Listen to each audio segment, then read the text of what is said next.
அஸ்ஸலாமு அலைக்கும் வரஹ்மத்துல்லாஹி வபரகாத்துஹு. அல்ஹம்துலில்லாஹ் அல்ஹம்துலில்லாஹி நஹ்மதுஹு வ நஸ்தஈனுஹு வ நஸ்தக்ஃபிருஹு வ நஊது பில்லாஹி மின் ஷுரூரி அன்ஃபுஸினா வ மின் ஸய்யிஆத்தி அஅமாலினா. மன் யஹ்திஹில்லாஹு ஃபலா முதில்ல லஹு வ மன் யுضللஹு ஃபலா ஹாதிய லஹு. வ அஷ்ஹது அல்லா இலாஹ இல்லல்லாஹு வஹ்தஹு லா ஷரீக லஹு வ அஷ்ஹது அன்ன முஹம்மதன் அப்துஹு வ ரசூலுஹு அம்மா பஅத். கண்ணியத்திற்குரிய எல்லாம் அல்ல அல்லாஹு ஜல்ல ஷானஹு தஆலாவின் நல்லடியார்களே, இறை நேசர்களுக்கு அற்புதம் செய்யக்கூடிய சில வாய்ப்புகளை அல்லாஹ் வழங்கியிருக்கிறான். அந்த அற்புதங்களை அவர்கள் நினைத்த நேரத்தில் நினைத்த விதமாக செய்ய முடியாது என்பது குறித்த செய்திகளை கடந்த சில வாரங்களாக நம்ம பார்த்து வருகிறோம். அந்த வகையில் ஈசா நபி அவர்கள் செய்த சில அற்புதங்களை திருக்குர்ஆனில் அல்லாஹ் சொல்லி காட்டுகிறான். அவங்க என்ன அற்புதம் செய்வாங்கன்னு கேட்டால், களிமண்ணில் பறவையை போல செய்வாங்க. செய்து ஊதி விடுவாங்க, அது பறவை மாதிரி பறந்து போகும். இப்படிங்கிற மாதிரி ஒரு அற்புதத்தை காட்டி இறை தூதர் என்று நிரூபிப்பதற்காக வேண்டி அல்லாஹ் அந்த வாய்ப்பை கொடுக்குறான்.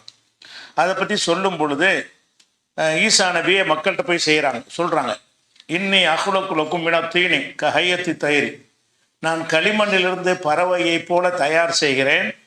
அன்ஃபுகு ஃபீஹி, அதில் நான் ஊதுகிறேன். ஃபயகூனு தயிரன், அது பறவையாக மாறிவிடுகிறது என்று சொல்லி இறை தூதர் என்பதற்கு அத்தாட்சியை மக்கள்கிட்ட சொல்கிறாங்க. அதை சொல்லும்போது என்ன செய்கிறாங்கன்னா, பறவையாக மாறிவிடும். இதுனில்லா, அல்லாஹ்வுடைய கட்டளை பிரகாரம் மாறும். எனக்கு முடியாது, பறவை மாதிரி செய்வேன், செஞ்சு ஊதுனவனையெல்லாம் ஆகாது. அல்லாஹ்வுடைய அனுமதியை கொண்டு, அல்லாஹ்வுடைய கட்டளை கொண்டு தான் இது நடக்கும் என்று சொல்லி ஈசா நபி சொன்னதாக 3வது சூறாவில் 49வது வசனத்தில் அல்லாஹ் சொல்லி காட்டுகிறான். அதே மாதிரி உபரி உல் அக்குமக உள் அபுரச, அவங்களுக்கு கொடுத்த அற்புதத்தில் ஒரு அற்புதம் என்னன்னு சொன்னால், பிறவியில் பார்வை இல்லாமல் இருக்காங்க இல்லையா, அவங்களுக்கு பார்வை வர செய்வது அவங்களுக்கு கொடுத்த ஒரு அற்புதம். அதே மாதிரி வெண்குஷ்டம், வெள்ளையா இருக்கணும் உடம்புலாம், அந்த மாதிரியான நோய் உள்ளவங்களுக்கு குணமாக்கக்கூடிய ஒரு அற்புதத்தை எல்லாம் கொடுக்குறான். அதையும் ஈசா நபி மக்கள்கிட்ட சொல்கிறாங்க. எப்படி சொல்கிறாங்க? உபரி உல் அக்குமக உள் அபுரச, பிறவிக்குருடையும் இந்த வெண்குஷ்டத்தையும் நான் நீக்குகிறேன். உஹியில் மௌத்தா, இறந்தவரை கூட சில நேரத்தில் உயிர்ப்பித்து காட்டணும். இறந்தவர் உயிர்ப்பிக்க முடியாது. ஒரு ஆள் இறந்து கிடப்பார், அவர் அல்லாஹ்வுடைய கட்டளை எப்படி எந்திரினோன்னு எந்திரிச்சிருவார். இது எப்பவும் நடக்காது. அல்லாஹ்வுடைய அனுமதியை கொண்டு அதையும் நான் செய்து காட்டுவேன். பிஇذنில்லா, அல்லாஹ்வுடைய உத்தரவை கொண்டு செய்து காட்டினேன் என்று ஈசா நபி மக்கள்கிட்ட சொல்றாங்க. அப்ப இறந்தவரை ஒரு சில நேரங்களில் உயிர்ப்பித்து காட்டியிருக்கிறார்கள். பிறவிக்குருளுக்கு பார்வை வழங்கி இருக்கிறார்கள். வெண்குஷ்டத்தை போக்கி இருக்கிறார்கள். களிமண்ணிலேயே பறவை மாதிரி செஞ்சு அதை நிஜப்பறவை மாதிரி பறக்க வைத்திருக்கிறார்கள். இது எல்லாத்தையும் செஞ்சுட்டு என்ன சொல்றாங்கன்னா, பிஇذنில்லா, அல்லாஹ்வுடைய அனுமதியை கொண்டுதான் செய்தேன் அப்படிங்கிறத சொல்றாங்க. இதே கருத்தை ஈசா நபியை பார்த்து அல்லாவும் சொல்றான். இது ஈசா நபியை மக்கள்கிட்ட போய் சொன்னது. இதே வார்த்தையை இதே விஷயத்தை ஈசா நபியை நோக்கி அல்லாஹ் பேசும் பொழுது, நீ பறவையிலிருந்து களிமண்ணில் பறவையை போல செய்வாய், எனது கட்டளை பிரகாரம் அது பறவையாக மாறும். ஈசா நபிட்டு அல்லாஹ் பேசுறான். இது தகுலுக்கு மின தீனி கஹையத்தி தைரி பிஇذنி, எனது கட்டளையை கொண்டு பறவை போன்ற ஒரு வடிவத்தை நீ உருவாக்குவாய். இப்போ தன்புகு பீஹா, அதை உருவாக்குறதுக்கும் அல்லாஹ்வுடைய கட்டளை வேணும். இப்போ தன்புகு பீஹா இப்போ தக்கூனு தயிரம் பிஇذنி, நீ அதில் ஊதுவாய், எனது கட்டளை பிரகாரம் பறவையாக மாறும். ஈசா நபிக்கு இந்த அற்புதத்தை கொடுக்கும்போது என்ன சொல்கிறான்? இப்படி சொல்லி கொடுக்குறான். நீ இது மாதிரி பறவை மாதிரி செய், என் பேரை சொல்லி செய், என் பேரை சொல்லி ஊது, அது பறவையாக மாறிவிடும் என்று என்னுடைய அனுமதியோடு என்னுடைய கட்டளைப்படி நீ செய்வாய் என்கிற ஒரு விஷயத்தை 5வது சூறாவில் 110வது வசனத்தில் இதே சொல்லி காட்டுகிறான். இதே பிறவி குருடைய வெண்குஷ்டத்தை குணமாக்கினதை பற்றி சொல்லும் பொழுதும் இதே வார்த்தையை தான் சொல்றான். ஒத்துபுரி உள் அக்குமக உள் அபுரச பிஇذنி, வெண்குஷ்டத்தையும் பிறவி குருடையும் எனது கட்டளை பிரகாரம் நீ நீக்குவாய், குணமாக்குவாய் அப்படின்னு அல்லாஹ் ஈசா நபிட்ட சொல்லுகிறான். இது துகுரிஜுல் மௌத்தா பிஇذنி, இறந்தவர்களை எனது கட்டளை பிரகாரம் நீ உயிராக்குவாய். அப்ப சில நேரங்களில் நபீண்டு அவங்க லேசில் நம்ப மாட்டாங்க. எதுக்கு இவ்வளவு அற்புதம் கொடுக்கப்படுதுன்னா, உலகத்தில் படைக்கப்பட்ட சமுதாயங்களை கேடு கட்டவங்க இந்த யூத சமுதாயத்தவர்கள், அவங்க நபிமார்களை கொலையெல்லாம் பண்ணிட்டானுங்க. அவங்க தான் நபிமார்களை முக்கியமாக ஏற்றுக்கொள்ள ரொம்ப கடமைப்பட்டவங்க. நிறைய நபிமார்கள் அவங்கள்ட்ட தான் வந்திருக்கிறாங்க. ஆனாலும் நபிமார்களை ஏற்றுக்கொள்ளாமல் கொலை செய்கிற அளவுக்கு போகிற ஆட்களாக இருக்கிறதுனால இவங்களுக்கு நிறைய அற்புதத்தை கொண்டே அவர் காட்டுறாரு. அவர் இறை தூதர் நிரூபிப்பதற்காக வேண்டி இவர் ஒவ்வொரு செத்தவங்களை உயிராக்குற பெரிய அற்புதம் தானே. இதை பார்த்தாவது தூதர் நம்புங்கடா, வெண்குஷ்டம் பிறவி குருடையில் வர்றதெல்லாம் நீக்க முடியாது, எந்த மருத்துவத்திலையும் முடியாது, அப்படியான ஒன்றை நான் செஞ்சிடறேன், இதை எச்சியாவது நீங்கள் நம்புங்க அப்படின்னு சொல்லி இவங்களுக்காக பெரிய அற்புதங்களை ஈசா நபிக்கு எல்லாம் கொடுக்குறான். அப்போ இந்த அற்புதங்கள்லாம் கொடுத்ததுனால அவர் இறைத்தன்மை பெற்றவர் ஆகிட்டார். தான் அடிப்படை. அல்லாஹ் கொடுத்தான். இந்த அற்புதம் செஞ்சதுனால தான் அவர் அல்லாஹ்வுடைய மகன் என்றெல்லாம் நினைக்கிறாங்க. எதனால் நினைக்கிறாங்க? இவ்வளவு பெரிய அதிசயங்களை நிகழ்த்தியிருக்கிறார் அப்படின்னு சொல்லி அவங்களுடைய வேதங்களில் எழுதி வைத்து கொண்டு அவரை கடவுளுடைய குமாரன் என்ற அளவுக்கு அவங்க மதிக்கிறதுக்கு என்ன காரணம்? இந்த சில அற்புதங்கள் தான் காரணம். இஸ்லாம் அதுக்கு என்ன விட சொல்லுதுன்னா, அவர் செய்யலை, அவர் சுயமா செய்யலை, என்னுடைய கட்டளை பிரகாரம் செஞ்சார் என்று சொல்லுகிறது. அப்ப எது உண்மை என்று பார்த்தீங்கன்னு சொன்னா, இஸ்லாம் சொல்லக்கூடிய இந்த கருத்து தான் உண்மை. ஏனென்று கேட்டால், இவரை கொல்வதற்கு முயற்சி பண்றாங்க. கொல்வதற்கு முயற்சி பண்ணும்போது ஓடுகிறார்.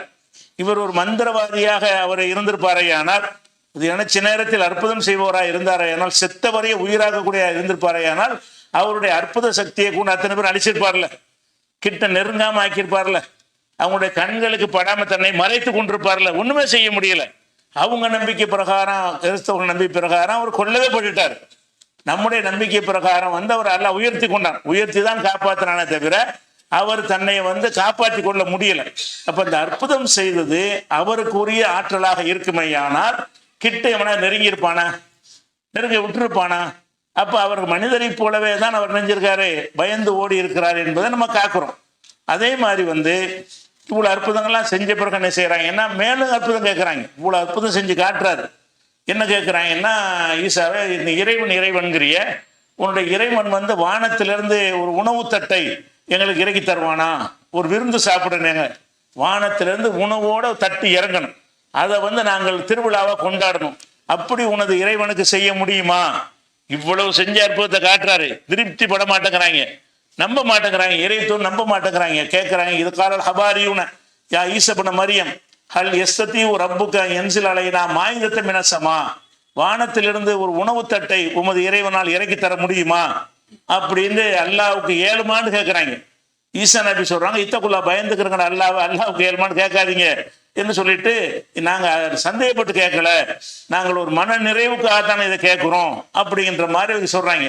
உடனே ஈசா நபி என்ன செய்யல, உடனே செய்யணும் பாருங்கன்னு சொல்லலை, அல்லாஹ் துஆ செய்கிறார். அவருக்கு அந்த அற்புதம் செய்யற சக்தி இருந்தா இது என்ன பெரிய பிரச்சனை, இதோ பார் இறங்குகிறது அப்படின்னு சொல்லியிருக்கலாம்ல.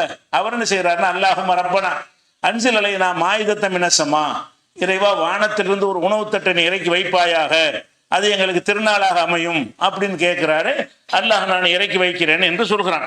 இது 5வது சூராவுல 113 114 வசனங்கள் நீங்கள் பார்க்கலாம். அப்ப அந்த அற்புதங்கள் அவங்க நினைச்ச மாதிரி செய்யக்கூடியவர்களாக இருக்கவில்லை என்பதற்கு இதுதான் ஒரு முக்கியமான ஆதாரமா இருக்கிறது. இந்த இடத்தில் தான் இந்த பெரியார்கள் மகான்கள் அற்புதம் செய்கிறாங்க என்று சொல்லி அவங்களுக்கு கடவுள் தன்மை இருப்பதாக நினைத்து அவங்கள்ட்ட பிள்ளைய கேட்கறது, ரிசுக்கு கேட்கறது, செல்வத்தை கேட்கறது, வசதி வாய்ப்புகளை கேட்கறது, பதவியை கேட்கறது, எல்லாமே அந்த அற்புதம் செய்தார்கள் என்று கற்பனை கதைகளை வைத்துக்கொண்டு பெரியார்கள்ட்ட போய் கேட்கிறாங்கல்ல, பெரியார் மகான்கிட்ட கேட்கறாங்கல்ல, அந்த மாதிரி வந்துடக்கூடாதுங்கிற கல்யாண நேசரான இவ்வளவு அற்புதத்தையும் கொடுத்துட்டு மண்டையில தட்டுற மாதிரி சில அறிவுரைகளை குரான்ல வச்சிருக்கான். இவ்வளவு அற்புதத்தை கொடுத்துட்டான். கொடுத்துட்டு என்ன செய்யறான்னு கேட்டா, மல் மசீஹ் இப்னு மரியம் இல்லா ரசூல், இந்த மசீஹ் இருக்கிறார, மசீஹ்னா ஈசா நபிக்கு இன்னொரு பேர், இந்த மசீஹ் இருக்கிறார அவர் வெறும் தூதர் தான், அல்லாஹ் கிடையாது. மல் மசீஹ் இப்னு மரியம் இல்லா ரசூல், மசீஹ் ரசூல் தான்.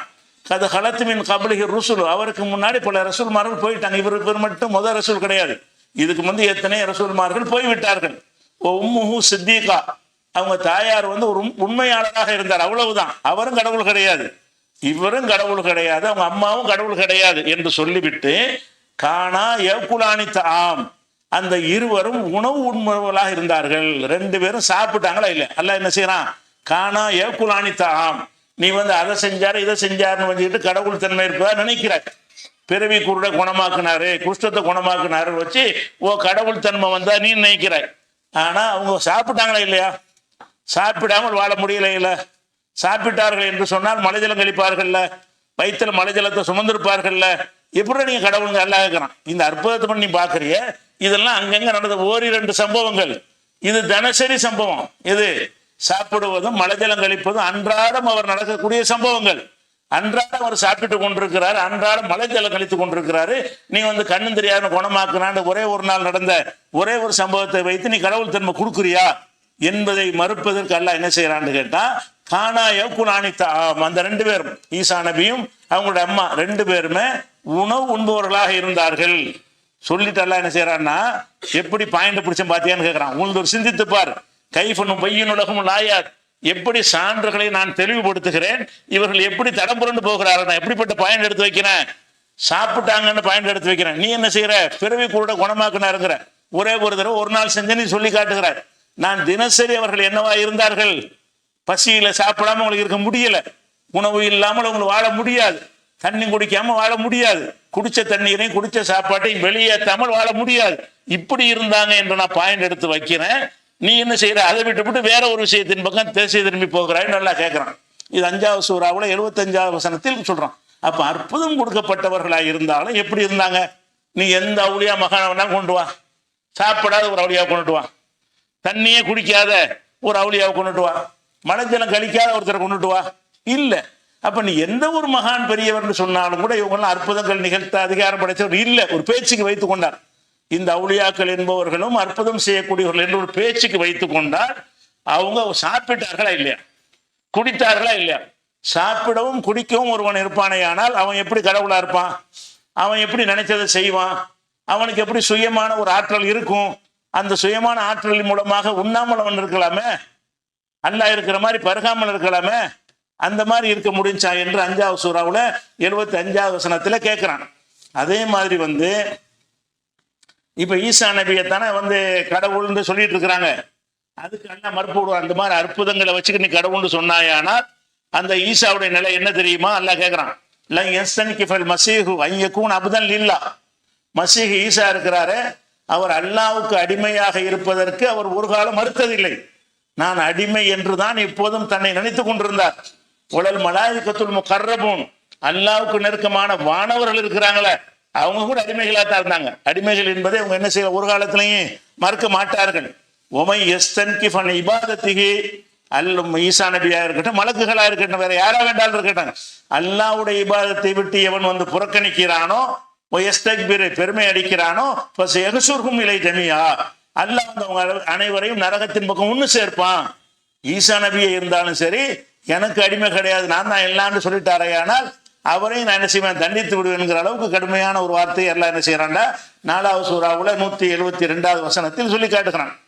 இன்னும் சொல்ல போனால் அந்த ஈசா நபியை இவ்வளவு அற்புதம் செஞ்சாங்கல்ல, அற்புதம் செஞ்சு அவங்க செஞ்ச வாதம் என்ன, நான் எவ்வளவு அற்புதம் செஞ்சிருக்கிறேன், ஏதாவது என்கிட்ட வாங்க, என்கிட்ட கேளுங்க, எந்த கோரிக்கையா இருந்தாலும் என்கிட்ட வந்து முறையிடுங்க, எந்த குறைக்கு நான் இல்லாம நான் நிறைவேற்றி தர்றேன்ல வாதம் பண்ணனு அவர் பண்ணார்.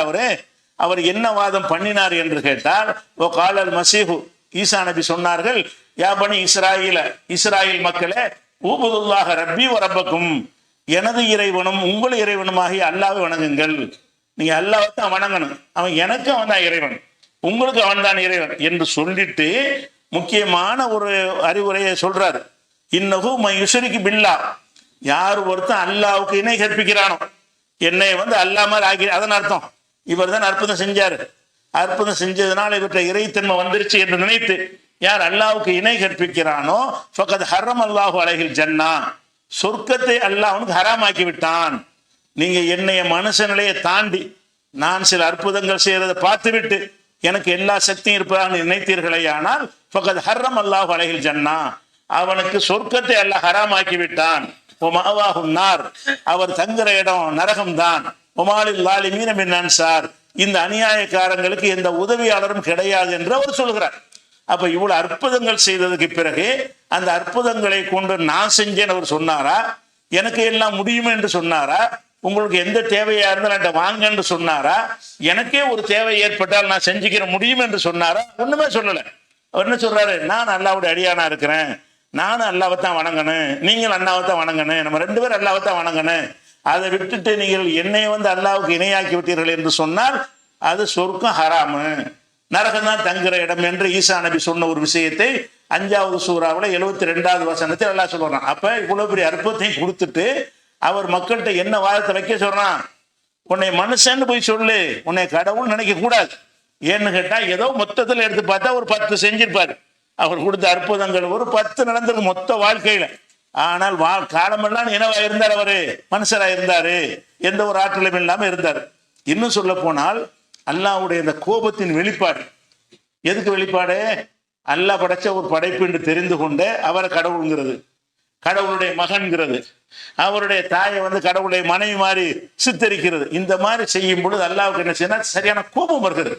அந்த கோபத்துல என்ன வார்த்தையை பயன்படுத்துறான்னு கேட்டா, குல் நபியை நீங்கள் சொல்லுங்கள், ஃபமன் யம்லிக் மினல்லாஹி ஷையன் இன் அராத அன் யுஹ்லிகல் மஸீஹ இப்ன மரியம் உம்மஹு வமன் ஃபில் அர்தி ஜமீஆ. இந்த மசீஹ் என்ற ஈசாவையும் அவங்க அம்மாவையும் இந்த பூமியில் உள்ள அத்தனை பேரையும் நான் அழிக்க முடிவு செய்து விட்டால் எவன் காப்பாற்றுவாங்கிறான்? ஈசா நபியை அழிக்க நினைச்ச எவன்டா காப்பாற்ற? இவன் கடவுள் அவன் நினைச்சுக்கிட்டு இருக்கான். அல்லாஹ் இந்த கோபத்தை எப்படி காட்டுறான்னு கேட்டா, இவன் கடவுள் மாதிரி சித்தரிக்கிறான். பெரிய நபிங்கிறதுல மாற்றுக்கிறது கிடையாது. அல்லாஹ் பொறுத்த வரைக்கும் அடிமை, நமக்கு தான் பெரிய நபி அந்த மரியாதையெல்லாம். அல்லாஹ் பொறுத்த வரைக்கும் அவன் யாரு? அடிமை தானே. அந்த அடிமை தனது அடிமையா இருப்பவரை கடவுளாக்குறார்கள் என்ற கோபத்தின் வெளிப்பாடாக அல்லாஹ் என்ன செய்யறான்னா, நான் நினைச்சா ஈசாவையும் அழிப்பேன், நான் நினைச்சா உங்க அம்மாவையும் அழிப்பேன், நான் நினைச்சா உலகத்துல அத்தனை பேரும் அழிப்பேன், எவன் காப்பாத்துவான்? அப்படின்னா என்ன அர்த்தம்? அவர்கள்ட்ட நீங்க போய் சார்ந்து நிக்காதீங்க. அவங்க வழிகாட்டி நேர் வழியை சொல்ல வந்தவர்கள், இறைவனுடைய செய்தியை பெற்று உங்களுக்கு தந்தவர்களே தவிர அவங்கள்ட்ட எந்த விதமான ஆற்றலும் சக்தியும் கிடையாது என்பதற்கு தான் இந்த வார்த்தையை சொல்றான். குல் நபியை நீங்கள் கேளுங்கள், ஃபமன் யம்லிக் மினல்லாஹி ஷையா, அல்லாஹ்விடமிருந்து எவன் காப்பாற்றுவான்? இன் அராத அன் யுஹ்லிகல் மஸீஹ இப்ன மரியம், மரியமுடைய மகன் மசீகையும், உம்மஹு அவருடைய தாயாரையும், ஒமன் ஃபில் அர்தி ஜமீஆ பூமியில் உள்ள அத்தனை பேரையும் நான் அழிக்க முடிவு செய்து விட்டால் அவங்கள காப்பாற்ற எவன் இருக்கிறான்? அவங்கள நான் தான் காப்பாற்றணும். அப்ப அவங்கள போய் நீ காப்பாற்றக்கூடிய நினைக்கிறீங்களே என்று சொல்லி எல்லாம் என்ன செய்யறான்? அந்த வாசலையே, ஷிர்க்குடைய வாசலையே முழுமையாக அடைச்சிடறான். ஒரு மனிதரை கடவுள்னு நினைக்கிறதா இருந்தா இவருக்கு தான் அதிக தகுதி இருக்கு. அவ்வளவு சம்பவங்கள் நடந்திருக்கு. பிறப்பு அதிசயமா இருக்குது, இன்னைக்கு வரைக்கும் சாவாம இருக்கிறாரு, இனிமே தான் சாவ போறாரு, அல்லாஹ்வுடைய கண்ட்ரோல்ல உயர்த்தப்பட்டு இருக்கிறாரு, தந்தை இல்லாம பிறக்கிறாரு, பல அதிசயங்களை நிகழ்த்தி காட்டுறாரு. ஒரு ஆளை கடவுள்னு சொல்றாருன்னா இவரை சொல்லலாம்ங்கிற அளவுக்கு இவர் வாழ்க்கையில் அதிசயங்கள் இருக்கு. அல்லாஹ் என்ன செய்யறான்? தொலைச்சிருவான், அவரை அழிச்சிருவாங்கிறான். நான் நினைத்தேன் என்று சொன்னால் அவரையும் அழிப்பேன், அவங்க அம்மாவையும் அழிப்பேன் அப்படின்னு சொல்லி அல்லாஹ் கோபத்தை வெளிப்படுத்துறான் என்று சொன்னால், அப்ப நம்ம மகான் பெரியாருக்கெல்லாம் என்ன இருக்கு? அல்லாட்ட ஒன்றும் கிடையாது. அதை விளங்கிக்கணும். அவங்களும் அல்லாஹ்வுக்கு பயந்து தான் வாழ்ந்தாக வேண்டியவங்களும் இருக்கிறாங்க. இது 5வது சூறாவில் 17வது வசனத்தில் இருக்கிறான், சொல்லி காட்டுகிறான். அதே மாதிரி மறுமை நாள் அவளை விசாரிக்கிறான். எல்லாரையும் விசாரிப்பான். எல்லாரையும் விசாரிக்கிற நமக்கு சொல்லி தரல, இவரை விசாரிக்க போறதை எடுத்து காட்டுறான். இன்னும் விசாரணை நடக்கல, இனிமேல் நடக்க போகுது. ஈசா நபியை நான் எப்படி விசாரிப்பேன் என்பதை அல்லாஹ் என்ன செய்யறான்? மஹ்ஷர்ல நடக்கக்கூடிய ஒரு சம்பவத்தை நமக்கு எடுத்து காட்டுறான். எதுக்காக வேண்டி? நீங்க நினைக்கிற மாதிரி எல்லாம் அவர் கடவுள் கிடையாது, அற்புதம் செஞ்சதுனால அவருக்கு எந்த ஒரு ஆற்றலும் கிடையாது என்பதை அந்த மக்களுக்கு விளக்குவதற்காக வேண்டி சொல்றான். அவன் ஈசா நபி கேட்கிறான், அந்த குல்தலின்னாஸ், ஈசாவே மரியமுடைய மகன் மசீஹே நீ தான் சொன்னியா? இத்தகைது உனி உண்மையா இலாகைன்னு மிந்தோனி இல்லா, என்னையும் என்னையும் என் தாயாரையும் நீங்கள் கடவுளா ஆக்கி கொள்ளுங்கள் நீ தான் சொன்னியா? எல்லாரும் உன்னை தான் கடவுளுங்கிறாங்க, உன்னை கடவுள் மகங்கிறாங்க, உன் கடவுளுடைய மனைவி மாதிரி உன்னுடைய தாயார சொல்றேன், அது ஒரு கடவுளுங்கிறாங்க. அப்ப என்னையும் எங்க அம்மாவையும் கடவுளாக்கி கொள்ளுங்கள் என்று நீ தான் மக்களுக்கு அல்லாஹ்வுக்கு தெரியும். அவர் சொல்லலன்னு, அவர் சொல்லலைங்கிறது அல்லாஹ்வுக்கு தெரியும். எதுக்காக கேட்கிறான்? எல்லாரும் கூடி இருப்பாங்க, அனைத்து மக்கள் நாமெல்லாம் அங்க நிற்போம், எல்லா மக்களும் இருப்பாங்க. கடவுள்னு அவர் சொன்னாங்க, அவங்களும் நிற்பாங்க. கடவுளுடைய மகன் சொன்னாங்க, அவங்கெல்லாம் இருப்பாங்க. எல்லாரும் இருக்கக்கூடிய இந்த மகிழ்ச்சியர் பெருவழிகளை வைத்து அல்லாஹ் விசாரிக்கிறான். நீ தான் இப்படி சொன்னியா? அப்படி அவர் என்ன செய்வாரு? மா குல்துலகம் இல்லாம அமர்த்தனி பிகி, யாரெல்லாம் நீ எதை என்னை கட்டளை இட்டாயோ அதை தவிர வேற ஒன்றும் நான் சொல்லலையே. என்ன கட்டளை இட்டாய்? அனேபுதுல்லாஹ ரப்பி வ ரப்பக்கும், உங்கள் இறைவனும் என் இறைவனுமாகிய அல்லாஹ்வை வணங்குங்கள், இதைத்தானே நான் சொன்னேன், வேற ஒண்ணுமே நான் சொல்லலையே. குன்து அலைஹிம் ஷஹீதம் மாதும் துஃபீஹிம், நான் அவங்களோட கலந்து வாழும் பொழுது அவங்கள கண்காணிச்சுட்டு இருந்தேன். நான் வாழ்ந்த காலத்துல என்னையாவது என்னை கடவுள் மகன் சொல்லியிருந்தா தடுத்திருப்பேன், கடவுள்னு சொல்லி இருந்தால் கண்டிச்சிருப்பேன், தடுத்து நிப்பாட்டி இருப்பேன். நான் அவர்களோடு இருந்த வரைக்கும் அவர்களை நான் பார்த்து கொண்டிருந்தேன். பலம்மா தவப்பை தனி, என்னை நீ கைப்பற்றி கொண்ட பிறகு என் கண்ட்ரோல்ல அவங்க இல்லை. குன் தந்த ரகீப் அலைஹிம், அவங்களை கண்காணிக்கிறது உன்னுடைய வேலை, அவன் என்ன மாதிரி பண்ண என்ன எது கேட்குற, அவங்க என்னை கடவுள் மகன் சொன்னாலும் கடவுள் என்று சொன்னாலும் அதுக்கு எனக்கு சம்பந்தம் இல்லையே. நான் அவங்களோட வாழும்போது இதை சொல்லியிருந்தானே, ஏன்னா நான் தடுத்திருப்பேன், கண்டிச்சிருப்பேன், திருத்தி இருப்பேன், அறிவுரை சொல்லியிருப்பேன். அப்ப என்னை உயர்த்தி கொண்ட பிறகு, என்னை கைப்பற்றி கொண்ட பிறகு அவர்கள் இந்த மாதிரி செய்திருப்பார்களே, ஆனால் அதற்கு எனக்கு பொறுப்பு இல்லை என்று சொல்லிட்டு இன்னொன்னையும் கேட்கிறாரு. இன்து அதிபகம் இன்னும் இபாதுக்க, அவங்கள நீ மன்னிக்கிறதா இருந்தாலும் உன் அதிகாரம், உன்னோட அடியார்கள். நீ தண்டிக்கிறதா இருந்தாலும் நான் குறுக்கிட மாட்டேன், என்ன வேணாலும் செஞ்சுக்க. கைவிட்டுருவாங்க.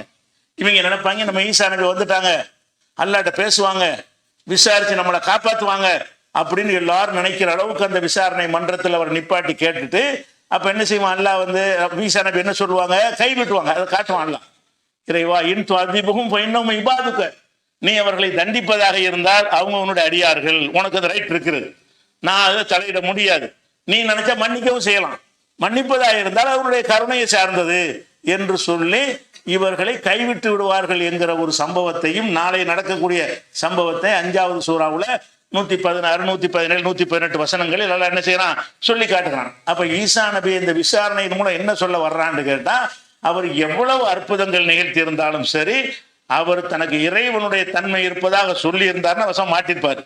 அவர் சொல்லவே இல்லை. சொல்லாட்டா நான் கேட்கிறேன், நீ தான் சொன்னியா, இந்த மாதிரி மக்களுக்கு போதிச்ச நீதானா என்று கேட்கிறான். அதை கூட ஈசா நபி என்ன செய்வாங்கன்னு கேட்டா, யாரெல்லாம் இப்படி கேட்குறிய, நான் சொன்னதான் உனக்கு தெரிஞ்சிருக்குமே, தாலமு மாஃபி நப்சி உல ஆலமோ மாஃபி நப்சிக்க, என் மனசுல உள்ளது உனக்கு தெரியும், உன் மனசுல எனக்கு தெரியவில்லை, நான் சொல்லலை என்று தெரிந்து கொண்டே எண்ணத்தில் நீ கேட்கிறாய், என்ன எண்ணத்தில் கேட்கிறாய் எனக்கு தெரியவில்லை, என் மனசுல உள்ளது உனக்கு தெரியும், உன் மனசுல உள்ள எனக்கு தெரியாது என்றும் அந்த இடத்துல செய்வாரு, மறுத்துருவார். அப்ப அற்புதங்கள் செஞ்ச நபிமார்களை ஒரு பக்கம் பார்க்கிறோம், அவர்கள் அல்லாஹ் எந்த இடத்துல வச்சிருக்கிறான் என்பதையும் பார்க்கிறோம். அற்புதங்கள் செய்வதை தூதர் என்று நிரூபிப்பதற்கு தான் காட்டுறான், அவருக்கு பெரிய தர்ஜா கொடுப்பதற்காக இல்லை, அவர் கடவுள் தன்மை கொடுப்பதற்கு கிடையாது, அவரை அல்லாஹ் தான் அனுப்பினான் என்று மக்கள் நம்பணுமாக இருந்தால் நம்புற மாதிரி சில அற்புதங்களை கொடுக்கணும். மனிதர்கள் செய்ய முடியாத சில காரியங்களை அவங்க செஞ்சாதான் ஓ இவர் இறை தூதருங்கிறாரு, அதுக்கு ஆதாரத்தை காட்டுறாரு என்று அந்த மக்கள் நம்புவாங்க. அப்ப இறை தூதர்களை நிரூபிப்பதற்காக வேண்டித்தான் அற்புதமே தவிர மற்ற எல்லா நேரங்கள்லையும் அவங்க மனிதர்களாகத்தான் என்ன செஞ்சாங்க, முழுக்க மனிதர்களாகத்தான் வாழ்ந்தார்கள் என்பதற்கு இந்த ஈசா நபியுடைய வரலாறு ஒரு சான்றா இருக்கிறது. அதே மாதிரி அவர்களை கொன்ற சம்பவங்களை கொன்றார்கள் அவங்க நம்புறாங்க. நம்ம என்ன நம்புறோம், கொல்லலன்னு நம்புறோம். கொல்லட்டும் கொல்லாம இருக்கட்டும், அவர் பயந்து ஓடினாரா இல்லையா, எதிரிகள் கை ஓங்குனுச்சா இல்லையா, இவர் கடவுள் தன்மை உள்ளவராக இருப்பாரே, ஆனா இவரை கொல்லணும்னு முதல்ல நினைப்பு வருமா ஒருத்தனுக்கு? எல்லாரும் திரண்டு வந்தா கூட கூட்ட நெருங்க முடியுமா? நெருங்க முடியாது. அல்லாஹ் என்ன செய்யறான்னு கேட்டா, ஒமா கத்தலூஹு, அவர்கள் அவரை கொல்லவில்லை, ஒமா சலபூஹு, அவரை சிலுவையிலும் அறையவில்லை, சிலுவையில் அறைந்ததா அவங்க நம்பிட்டு இருக்கிறாங்க. ஒலாக்கின் சுப்பிகலகும், அங்க ஆள் மாறாட்டம் செய்யப்பட்டுச்சு. ஈசா நபின்னு நினைச்சு வேற ஒரு ஆளை பிடிச்சிட்டு போயிட்டாங்க. அந்த வேற ஒரு ஆளைத்தான் சிலுவையில் அரைஞ்சாங்க, வேற ஒரு ஆளைத்தான் கொன்றாங்க. நம்ம இஸ்லாமிய நம்பிக்கை பிரகாரம் ஒலாக்கின் சுப்பிகலகும், அவர்களுக்கு ஆள் மாறாட்டம் செய்யப்பட்டது. அதுல யார் முரண்பட்டு நிற்கிறார்களோ அவங்க சந்தேகத்தில் இருக்கிறார்கள், அவரை கொல்லவில்லைன்னு சொல்லிட்டு ஒமா கத்தலு யகீனா, உறுதியாக திட்டமாக அவரை கொல்லவே இல்லை அப்படிங்கிற ஒரு செய்தி எல்லாம் சொல்லி காட்டுகிறான். அப்ப ஈசா நபியை கொல்றங்கிற பிரச்சனை எதுக்கு வருது? அவர் இந்த பிரச்சாரத்தை செய்கிறார், அற்புதங்களை காட்டி தூதர் என்று நிரூபித்து விட்டு செய்கிறார், ஏத்துக்கிற மாட்டேங்கிறாங்க. அற்புதத்தை காட்டினாலும் மனுஷரா பாக்குறாங்க. ஏன் பாக்குறாங்க? அவர் அதை 1-2 செஞ்சார், அவ்வளவுதான். இவர் பெரிய கடவுள் தன்மை பெற்றவரா இருந்தார் நினைச்சான்னா கிட்ட நெருங்கி இருப்பானா? அவங்களே இப்படி விளங்கி வச்சிருந்தாங்க, இவர் விரட்டலாம், இவரை பிடிக்கலாம், இவரை கொல்லலாம், இவரை சிலுவையில் அறையலாம், இவரால் ஒன்றும் செய்ய முடியாது என்ற அளவுக்கு தானே அவங்க செஞ்ச அற்புதம் தாக்கத்தை ஏற்படுத்தி இருக்குது. அந்த அற்புதம் அவரே செய்யக்கூடியவராக இருந்தா பயந்துருப்பானுல. அவருக்கே பெரிய அற்புதம் செய்யற ஒரு ஆற்றல் இருந்தா, செத்தாளுன்னா உயிராக்கிறார், இவரை கொண்டு பிடிச்சி போனா நம்மளை காலி பண்ணிடுவாரு அப்படின்னாச்சும் பயம் வந்துச்சு அவங்களுக்கு. வரல. ஏன் வரல? அந்த பயம் ஊட்டும் விதமாக ஈசா நபி நடக்கல. என்னுடைய ஆற்றல் என்று சொல்லவில்லை, எனக்கு ஏழும் என்று சொல்லவில்லை, எனக்கே ஏழாதுப்பா, ஒண்ணுமே முடியாது. இப்ப நடந்து அல்ல சொன்னதுனால நடந்து, இல்லைன்னா இல்லை, அவ்வளவுதான். மற்றபடி நானும் மனுஷன் தான் அவர் சொன்னதுனாலதான் அவரை கொல்லுவதற்கு முயற்சி பண்றாங்க. அப்ப அல்லாஹ் என்ன செய்யறான்னு கேட்டா, அவரை தன்னளவில் உயர்த்தி கொண்ட ரஃபஹுல்லாஹி, தன்னளவில் அல்லாஹ் உயர்த்தி கொண்டான் என்று சொல்லி உயர்த்தித்தான் காப்பாத்துறானே தவிர அவங்கள ஈசா நபி அவங்க கொல்லலைன்னு வருது. அப்ப கொல்லலை என்றாலும் கொல்வதற்கு முயற்சி பண்ணாங்களா இல்லையா?